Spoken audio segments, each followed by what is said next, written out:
estaremos predicando desde Juan 8, 31 y 32 y Juan 15, 7, y el título que hemos de predicar es Convertidos a Cristo y a su palabra.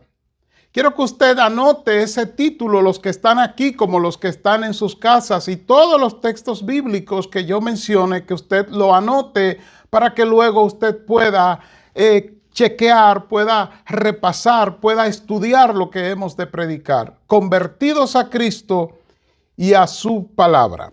Es bien importante que nosotros entendamos, porque el llamado a la conversión, ya sea cuando lo hacemos a alguien que no se ha convertido todavía a Cristo o cuando nos lo hicieron a nosotros, siempre ese llamado está cargado de un énfasis a recibir a Jesús, aceptándolo como Señor y Salvador de nuestras vidas. Eso es así. Siempre que alguien llama a la conversión, invita a la conversión, o cuando nos invitaron a nosotros, esa invitación estaba cargada y está cargada siempre de un énfasis en recibir a Jesús como Señor y Salvador de nuestras vidas. Estoy seguro que usted está de acuerdo, y si es creyente, con más razón en eso que acabo de decir. Eso está muy bien, eso debe de ser así. Pero en ese mismo énfasis que hacemos, ese mismo ímpetu con que nosotros invitamos a la persona a recibir a Jesús como Señor y Salvador de su vida, debería o tiene que estar también la palabra del Señor. Dicho en palabras sencillas, cuando invitamos a alguien a aceptar a Cristo como su Salvador, deberíamos explicarle y dejarle saber que convirtiéndose a Cristo, se está convirtiendo también a la palabra de Cristo. La salvación incluye a Cristo y su palabra. Entiéndase que nadie puede ser creyente, nadie puede ser un seguidor de Cristo si la palabra de Cristo no está en su vida. Dicho de otra manera, Cristo es la palabra y la palabra es Cristo. Antes de Jesucristo venir a la tierra, Jesucristo, valga la redundancia, es la palabra. Cuando nosotros leemos la Biblia en el libro de Juan, capítulo 1, versículo 1, fíjese lo que dice sobre Jesucristo y la palabra. En la Reina Valera dice que en el principio era el verbo, pero en el griego original, en el griego antiguo en que se escribe estos textos, no dice que era el verbo, sino el logos. Y la palabra logos significa la palabra. Así que en el principio era la palabra, era con Dios, y la palabra era Dios. Dice el versículo 2 de Juan 1, este era en el principio con Dios. Escuche ahora, versículo 3. Todas las cosas por Él fueron hechas, y sin Él nada de lo que ha sido hecho fue hecho. Está hablando de la palabra. En Él estaba la vida, y la vida era la luz de los hombres. La luz en las tinieblas resplandece, y las tinieblas no prevalecieron contra ella. Dice el versículo 14 de Juan 1, y aquel verbo o aquel logo fue hecho carne y habitó entre nosotros, y vimos su gloria como el unigénito del Padre, lleno de gracia y de bondad. De manera que cuando nosotros leemos la Biblia, encontramos que antes de Cristo encarnarse, en Juan 1:14, Cristo existía, lo que se llama teológicamente hablando la preexistencia de Cristo, existía como la palabra de Dios. En la versión TLA, la versión lenguaje actual, lo dice de una manera diferente. Dice, antes de que todo comenzara, ya existía aquel que es la palabra. Eso es Juan 1:1. Antes de que todo comenzara, ya existía aquel que es la palabra. Ahí está hablando de Cristo y de su preexistencia como la palabra. Cuando Dios creó, dice el texto, se continúa el texto, el versículo 2 en la TLA, la traducción lenguaje actual. Cuando Dios creó todo, allí estaba la palabra. Escuche ahora, todo fue creado por la palabra y en la palabra. De manera que es claro que Cristo, antes de estar con nosotros como ese Cristo humano, ese Cristo judío, es la palabra de Dios. Sigue diciendo el texto de Juan 1 y citando la palabra de Dios, la TLA, la traducción lenguaje actual, dice: de la palabra nace la vida. Escuche bien, de la palabra nace la vida, y la palabra que es la vida es también nuestra luz. Y ahí está el versículo 3. Como la palabra es luz, nos alumbra y nada ni nadie puede destruirla. Después dice el versículo 14 en la traducción TLA: Cristo, la palabra de Dios, se hizo hombre. Escuche bien, Cristo, la palabra de Dios, se hizo hombre. En el versículo 14, de manera textual, dice: aquel que es la palabra habitó entre nosotros y fue como uno de nosotros. Vimos el poder que le pertenece como Hijo único de Dios, pues nos ha mostrado todo el amor y toda la verdad. Aquí está, mis amados hermanos, mis amados amigos, estamos viendo que cuando nos convertimos a Cristo, nos convertimos a su palabra. Y que antes de Cristo venir a la tierra, Él ya existía como la palabra de Dios. El agente creador en Génesis fue Cristo, o sea, la palabra. Aun cuando Dios crea al hombre, si bien es cierto que lo crea del barro, lo forma del barro, no es menos cierto que antes de formarlo, Él dijo: hagamos al hombre, o sea, dio una orden a través de la palabra que es Cristo. Pero aún cuando Cristo retorne a la tierra, según Apocalipsis 19:13, dice que lo veremos con un nombre y que el nombre es la palabra de Dios. Eso está en Apocalipsis 19:13. Así que tenemos que tener conciencia de esto para poder entender que cuando nos convertimos a Cristo, también nos estamos convirtiendo a su palabra. Hay un llamado que Jesús nos hace a que vengamos a Él, pero podemos ver en la Biblia que el llamado que Él nos hace a venir a Él está lleno también de venir a su palabra. Eso fue lo que leímos en el libro de Juan, capítulo 8, versículo 31 y Juan 15:7. De manera textual, en el versículo 31 de Juan 8, Jesús le dijo a los judíos que habían creído en Él: escuche bien, si vosotros permaneciereis en mi palabra, seréis verdaderamente mis discípulos. Y conoceréis la verdad, o sea, la palabra, y la verdad os hará libres. Algunos, cuando leen este texto de Juan 8:32, citan y dicen: la Biblia dice: y conoceréis la verdad y la verdad os hará libres. Y lo que hacen es que este texto se lo aplican a Cristo, diciendo que todo aquel que conoce a Cristo o recibe a Cristo es libre. Pero eso es una verdad a media, porque el pasaje completo no está diciendo, ni está infiriendo, ni está insinuando que cuando alguien se convierte a Cristo es libre de manera automática. Cuando usted lee el libro, el texto con el contexto, por ejemplo, el versículo 31, usted se dará cuenta que Cristo está hablando de que además de recibirlo a Él, para ser libre hay que recibir su palabra y conocer su palabra. Voy a leerlo una vez más. Él le dijo: si vosotros permaneciereis en mi palabra, seréis verdaderamente mis discípulos.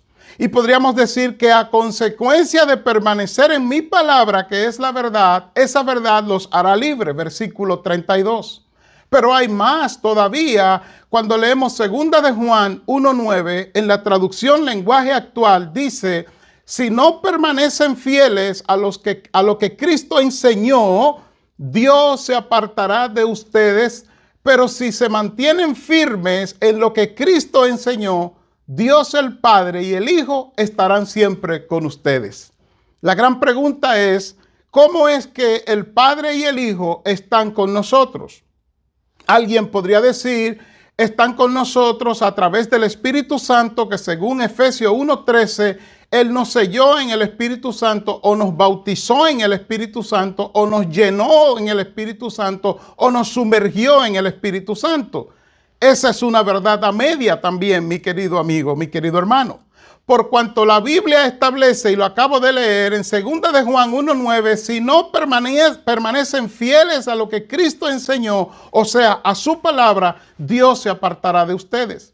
¿Cómo es que Dios se aparta de nosotros? En el mismo instante que nosotros desconocemos, nos desviamos o no somos diligentes en tener la palabra, cumplir la palabra, obedecer la palabra, vivir en la palabra, Dios se está apartando de nosotros porque Dios mora en su palabra. Ese es el concepto bíblico que nosotros tenemos que tener en mente.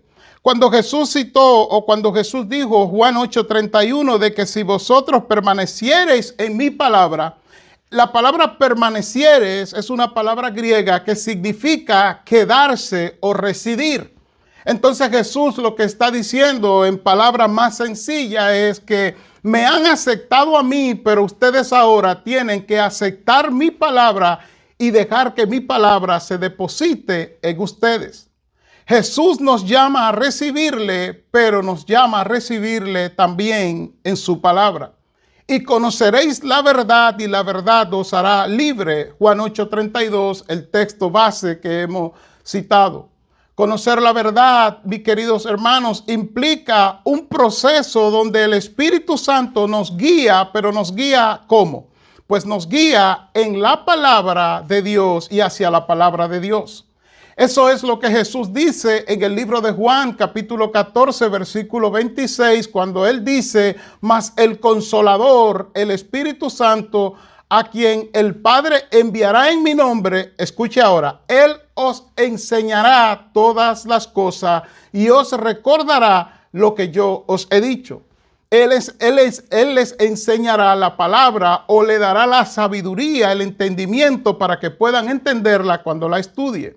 Pero esto mismo Jesús lo repite en Juan 16:13, solo que ahora lo dice de una manera aún más sencilla. Dice, pero cuando venga el Espíritu de verdad, Él os guiará a toda la verdad, porque no hablará por su propia cuenta, sino que hablará todo lo que oyere y os hará saber las cosas que habrán de venir. El Espíritu Santo no actúa de manera independiente o separado de Jesucristo, sino que Cristo mismo está diciendo que la obra del Espíritu Santo aquí en la tierra es sencillamente glorificar a Cristo a través de su palabra. Así note usted que lo que hemos citado hasta ahora, el llamado de Jesús a recibirle como Señor y Salvador de nuestras vidas, también es un llamado a que nos quedemos residiendo, morando o viviendo en su palabra.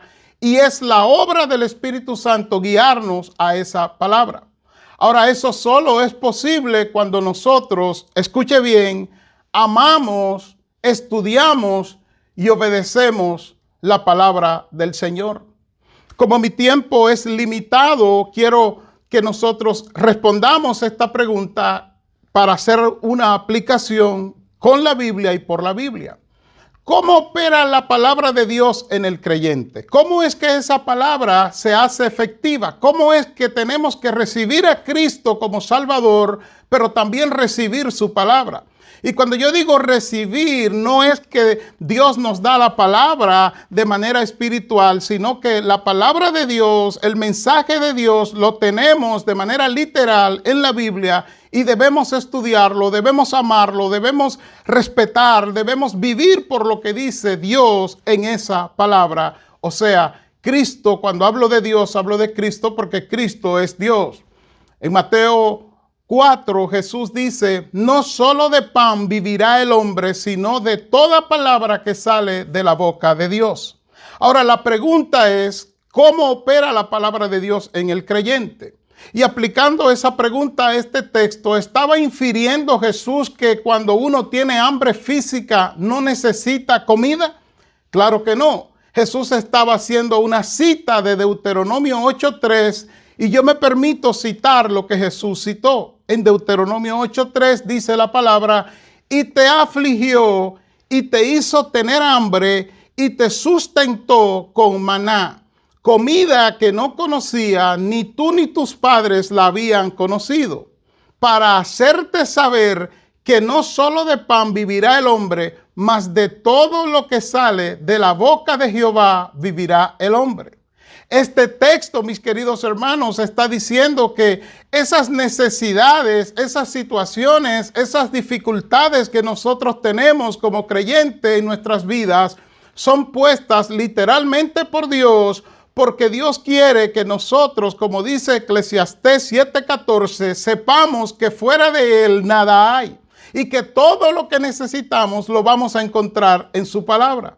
Es en ese contexto que Jesús dice en el libro de Mateo 4, cuando es tentado por Satanás, él lo que quiere decir es: yo estoy en un momento de dificultad, pero en este momento de dificultad lo que me sustenta es la palabra de Dios. Ese es el concepto.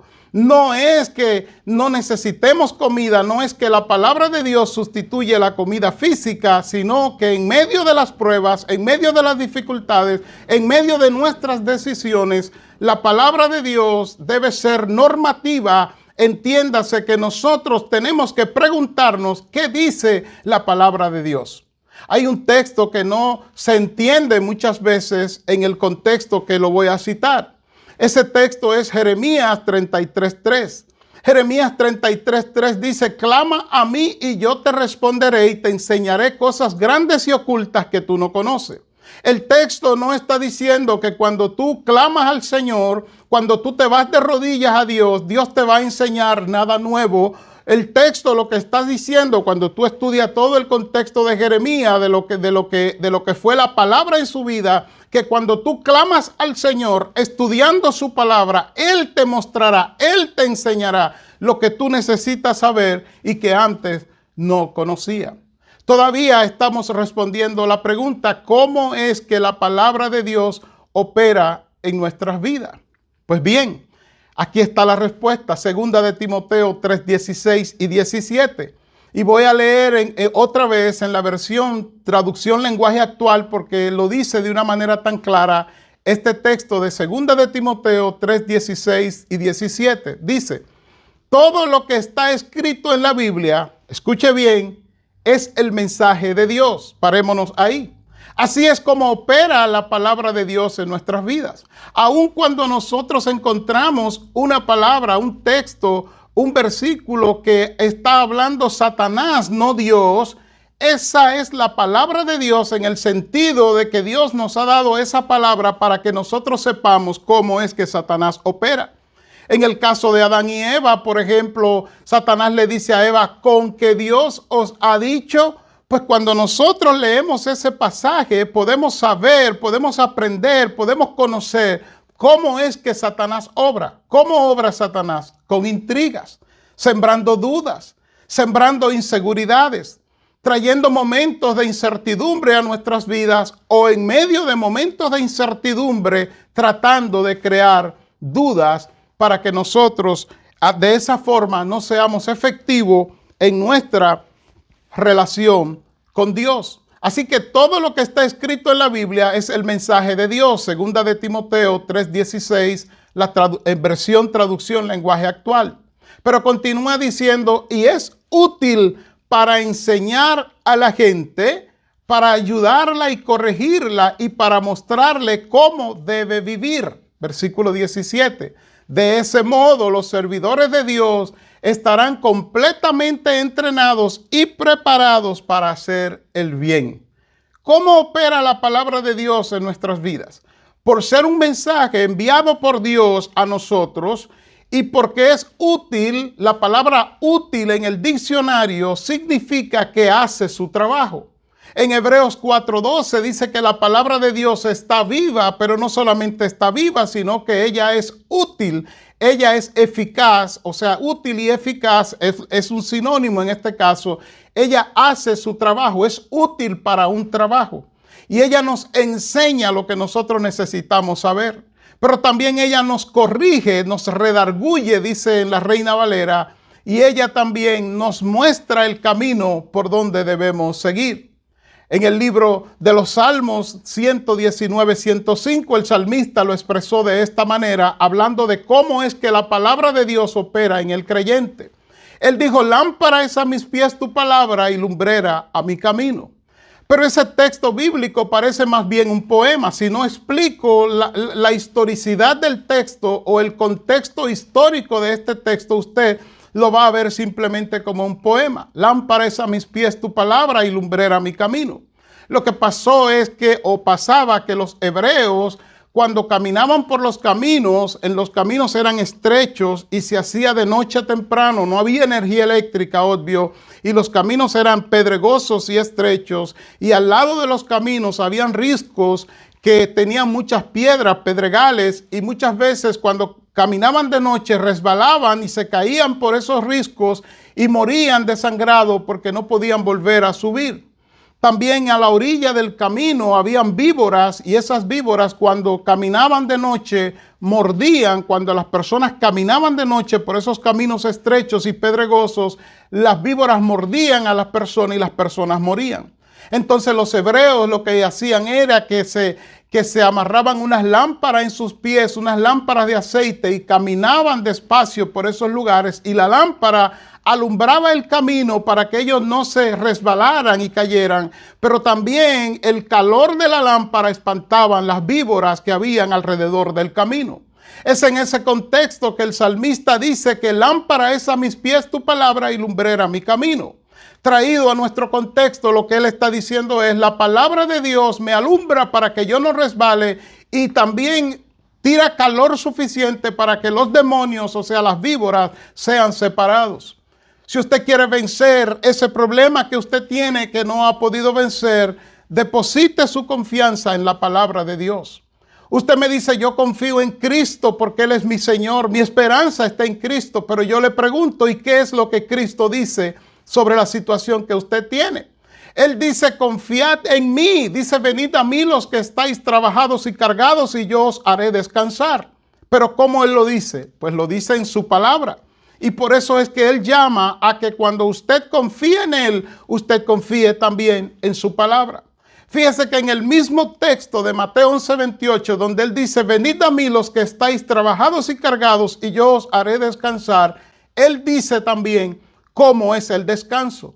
Él dice: llevad mi yugo sobre vosotros y aprendéis de mí, que soy manso y humilde, porque mi yugo es fácil y ligera mi carga.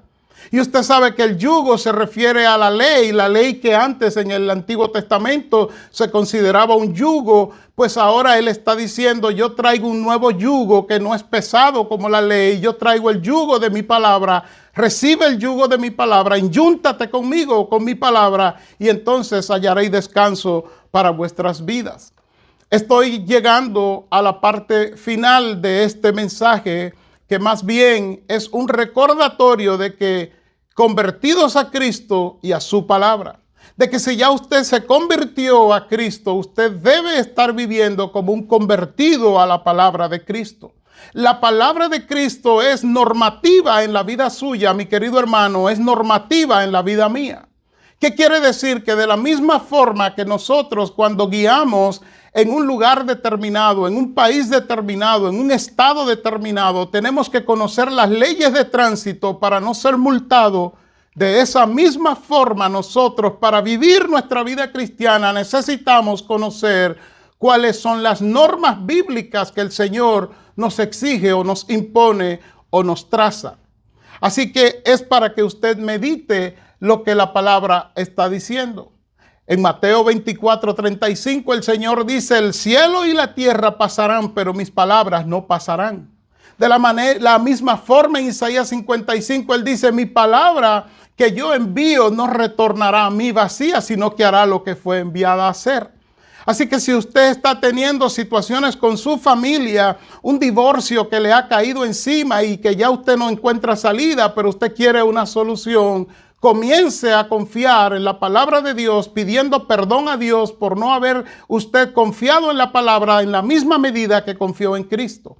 Porque como dijimos al principio, Juan 1:1-5, Jesucristo es la palabra y la palabra es Jesucristo. Como dije también al principio, en Apocalipsis 19:13 dice que cuando Cristo retorne, no veremos a un hombre, sino lo que veremos es la palabra, o por lo menos el nombre que veremos en él es la palabra de Dios. La Reina Valera dice el verbo, pero ya expliqué que en el original griego la palabra no es verbo, sino palabra, o sea, logos. Así que quiero concluir mostrándote cómo es que la palabra realmente opera en nuestras vidas en el nombre de Cristo o en el nombre de Jesús. ¿Cómo es que esa palabra opera? ¿Cómo es que esa palabra guiada, dirigida por Cristo mismo opera en nosotros? Cuando tú escuchas la palabra te informa, la palabra te dice. Es como un anuncio, y ese anuncio el Señor te está diciendo, te está hablando lo que Él quiere que tú escuches. Pero una vez que nosotros recibimos esa palabra, entonces esa palabra nos confronta. Esa palabra nos golpea de tal manera que quedamos como entre noqueado y no noqueado, como entre aturdido y no aturdido, porque la palabra nos dice lo que somos. ¿Qué nos dice? Que somos pecadores. Romanos 3:23, que estamos destituidos de la gloria de Dios. ¿Qué nos dice Romanos 6:23? Que la paga de nuestro pecado es la muerte, o sea, la separación para con Dios. ¿Qué nos dice cuando la recibimos? Cuando ya no es solamente información. Ella nos dice que nosotros solamente podemos ser salvos y justificados en Cristo y por Cristo. Romanos 3:24. De manera que la palabra primero nos informa cuando la escuchamos, pero ahora ella nos confronta cuando la recibimos. Nos desnuda cuando la recibimos. Y escuche lo glorioso que es la palabra y lo que hace ella en nosotros. Una vez que nosotros la escuchamos, la recibimos y ahora comenzamos a vivirla, que es lo que estamos predicando en este momento, convertidos a Cristo y a su palabra. Cuando comenzamos a vivirla, entonces la palabra nos transforma. Anote estas tres palabras. Nos informa cuando la escuchamos. Eso es lo que infiere en cuando leemos 2 de Timoteo 3:16 y 17. Cuando leemos Hebreos 4:12, es lo que está en el texto. El análisis, la exégesis del texto es lo que nos lleva a esto. Ella nos informa cuando la escuchamos, nos confronta cuando la recibimos, cuando la creemos, cuando la atesoramos para nosotros. Pero ahora cuando decidimos vivir por la palabra, cuando ella es la norma, la ley, igual que la ley que usted cumple donde usted vive, esa ley usted la cumple en la palabra, usted vive por la palabra, usted pregunta la palabra, usted primero busca lo que dice la palabra antes de actuar. Entonces es cuando esa palabra nos transforma, nos informa, nos confronta y nos transforma.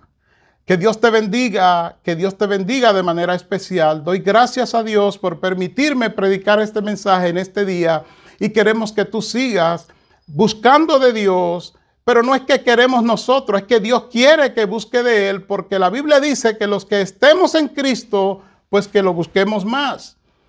Y que los que están lejos, pues que se alejen más. En otras palabras, no es un tiempo de estar en punto medio. Por eso es un momento para que usted decida que si está convertido a Cristo, está convertido a su palabra. Y algo que no puede faltar en la despedida es, pastor, ¿y cómo yo sé si yo estoy convertido a Cristo y a la palabra? Sencillo, mi querido hermano, sencillo, mi querido amigo. ¿Cuánto tiempo le dedica usted a la palabra todos los días en su vida? Usted tiene que comer, porque si usted no come se siente débil y se enferma. Usted tiene que tomar agua, porque si usted no toma agua usted se enferma. Usted tiene que pesarse para saber cómo está el peso en su cuerpo. Pues así mismo es la palabra de Dios. Usted tiene que dedicarle tiempo, usted tiene que conocer lo que dice la palabra. ¿Dónde están los libros de la Biblia, sobre todo del Nuevo Testamento? ¿Qué dice cada libro de la Biblia? ¿Cuál es el mensaje central? Y cuando usted tiene situaciones, usted estudia esos libros. Por ejemplo, y termino aquí porque el tiempo, ya no tengo más tiempo, tengo que terminar. Cuando usted tiene una situación de tristeza, una situación de confusión, lea el libro de Filipenses, 4 capítulos, léalo entero. Es la epístola del gozo, la epístola escrita desde la cárcel, un hombre amarrado con cadena, amarrado por los pies y por las manos, pero él está glorificando a Dios y diciendo, todo lo puedo en Cristo que me fortalece. Él habla de presentarse en acción de gracia a Dios, orando, y que todo lo que Dios va a hacer es producir la paz que sobrepasa todo entendimiento. Filipenses 4:7. De manera que si la palabra de Dios no es normativa en su vida y usted no la estudia todos los días, le tengo malas noticias en la despedida. Usted se ha convertido a Cristo, sí, pero no se ha convertido a su palabra, y es muy probable que en el día del juicio final usted reciba una gran sorpresa. Porque la palabra habla de perseverar, y cuando habla de perseverar no es de que usted persevere como cristiano, porque esa es obra del Espíritu Santo. Está hablando de perseverar en la palabra de Cristo, y podríamos mostrarlo si tuviéramos más tiempo. Padre, he predicado tu palabra. Gracias, Señor, por permitirnos este servicio un día más. Te pedimos, Señor, que siga glorificándote para tu gloria y para tu honra, y que siga convenciéndonos de pecado. En el nombre de Jesús. Amén. Si usted no ha recibido a Cristo, este es un buen momento para que lo haga. Donde quiera que usted esté, solamente tiene que pedirle: Señor, recíbeme como un pecador, perdona mis pecados e inscribe mi nombre en el libro de la vida, y con eso usted es salvo. Luego de eso, busque una iglesia, mi amigo, de sana doctrina, que predique la Biblia, el Evangelio, no cuentos de hombres.